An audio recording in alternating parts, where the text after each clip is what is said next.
Shalom Bapak Ibu sekalian dikasih Tuhan. Perenungan firman Tuhan kita pada hari ini bertema merespon firman Tuhan. Kita akan membaca satu bagian firman Tuhan yang terambil dari Yakobus 1 ayatnya yang ke-22. Tetapi hendaklah kamu menjadi pelaku firman dan bukan hanya pendengar saja, sebab jika demikian kamu menipu diri sendiri.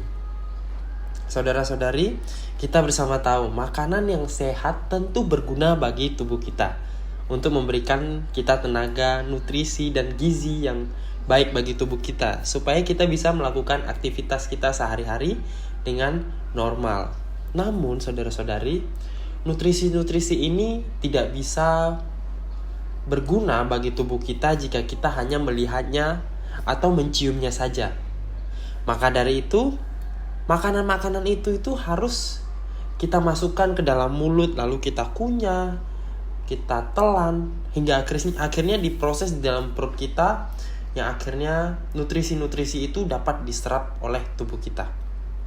Nah, saudara-saudari, demikian juga dengan firman Tuhan. Jika kita hanya mendengar tetapi tidak menerapkannya dalam kehidupan kita, Yakobus mengatakan ini ibaratnya itu seperti seorang yang melihat dirinya di cermin, lalu kemudian setelah dia berpaling, lalu lupa akan rupanya sendiri. Nah, ini menarik Bapak Ibu. Seringkali saya juga mengalami hal yang demikian. Ketika habis cermin, setelah saya membaca bagian firman Tuhan ini, setelah saya bercermin kemudian saya pergi melakukan aktivitas, kadang kita sendiri bisa lupa muka kita itu bentuknya seperti apa, seperti itu Bapak Ibu. Demikian yang ingin disampaikan oleh Yakobus ini. Nah, Bapak Ibu, seseorang bisa saja mengira firman Tuhan sudah ada dalam kehidupannya. Padahal firman Tuhan itu belum mempengaruhi kehidupannya seutuhnya. Karena ia belum pernah mengaplikasikan firman Tuhan itu dalam kehidupannya. Nah Bapak Ibu, ini sama saja seperti seseorang yang sedang menipu dirinya sendiri. Orang-orang yang percaya kepada Tuhan tidak hanya ahli dalam mendengar dan menafsirkan firman Tuhan, tetapi harus bisa bertindak berdasarkan firman Tuhan yang didengar dan dipelajari. Nah, hanya sekedar kita sudah mendengarkan firman Tuhan, lalu kita menganggukkan kepala saat mendengarkan firman Tuhan, itu tidak cukup, Bapak Ibu. Tetapi yang harus kita lakukan adalah kita harus mencari tahu apa yang Tuhan ingin kita lakukan dalam kehidupan kita melalui firman Tuhan. Nah, orang yang sungguh-sungguh mengasihi Tuhan adalah orang yang menaati perintah Tuhan dan menjadi pengikut Tuhan yang sejati. Nah, saudara-saudari, perlu kita sadari bahwa firman Tuhan tentu tidak sama dengan buku sastra, atau mungkin yang bagi kita yang suka baca novel atau cerita-cerita, buku-buku cerita, itu tidak sama. Yang biasanya itu kita baca itu hanya kita nikmati dengan baca, kita baca santai-santai, lalu kita berimajinasi dari bacaan itu ada plot seperti apa, ada latar tempat seperti apa begitu.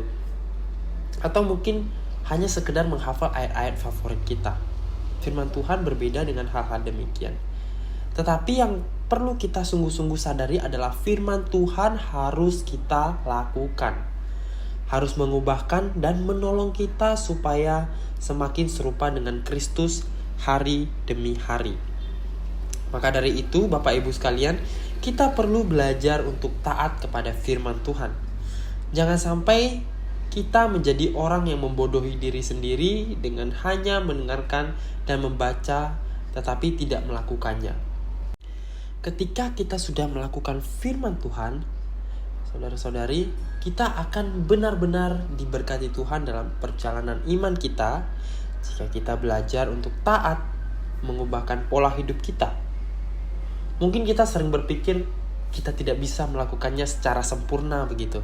Gimana caranya? Nah, tetapi kita perlu percaya walaupun kita belum bisa melakukannya dengan sempurna, yang harus kita percaya adalah kita akan bertumbuh seiring berjalannya waktu dengan bantuan Roh Kudus. Saudara-saudari, demikianlah perenungan firman Tuhan kita pada hari ini. Saya mengajak bersama kita berdoa untuk firman Tuhan kita pada hari ini. Mari kita berdoa. Bapa dalam surga, kami ingin bersama berdoa di hadirat-Mu, mengucap syukur atas firman Tuhan yang telah kami dengarkan ya Tuhan. Biarlah Engkau menolong kami untuk menjadi hamba-Mu yang taat, hamba-Mu yang setia untuk terus melaksanakan firman Tuhan dalam kehidupan kami. Kami sadar ya Tuhan, kami bukan manusia yang sempurna, tetapi biarlah pertolongan-Mu ya Bapa hadir bagi kami ya Bapa untuk dapat melaksanakan firman Tuhan dalam kehidupan kami ya Bapa. Ya Tuhan yang maha baik, kami ingin mendoakan untuk aktivitas kami pada hari ini ya Tuhan. Biarlah Engkau yang sertai apapun kegiatan kami ya Bapa. Biarlah seluruhnya dapat berkenan dan dapat baik di hadapan-Mu ya Tuhan. Terima kasih ya Tuhan, di dalam nama Tuhan Yesus kami berdoa dan mengucap syukur. Haleluya, amin. Saudara-saudari sekalian, hari ini kita akan mendoakan ada Ibu Go Iing yang berulang tahun yang ke-82. Mari bersama kita mendoakan untuk Ibu Go Iing. Mari bersama kita berdoa. Bapa dalam surga, kami ingin berdoa untuk Ibu Go Iing yang pada hari ini berulang tahun yang ke-82. Biarlah di usianya yang terus bertambah ini ya Tuhan, kasih-Mu ya Bapa dalam kehidupannya selalu ada dan terus imannya semakin bertumbuh di dalam Engkau ya Bapa. Engkau yang terus memberikan kesehatan, kekuatan baginya ya Bapa untuk menjalani hari-hari. Dan juga kami berdoa untuk keluarganya ya Bapa, anak-anaknya ataupun ada cucunya ya Bapa. Biarlah Engkau yang terus sertai berkati ya Bapa. Engkau terus berikan kesehatan, Engkau mencukupkan segala apapun yang mereka butuhkan ya Bapa. Terima kasih ya Tuhan, di dalam nama Tuhan Yesus kami berdoa mengucap syukur. Haleluya, amin.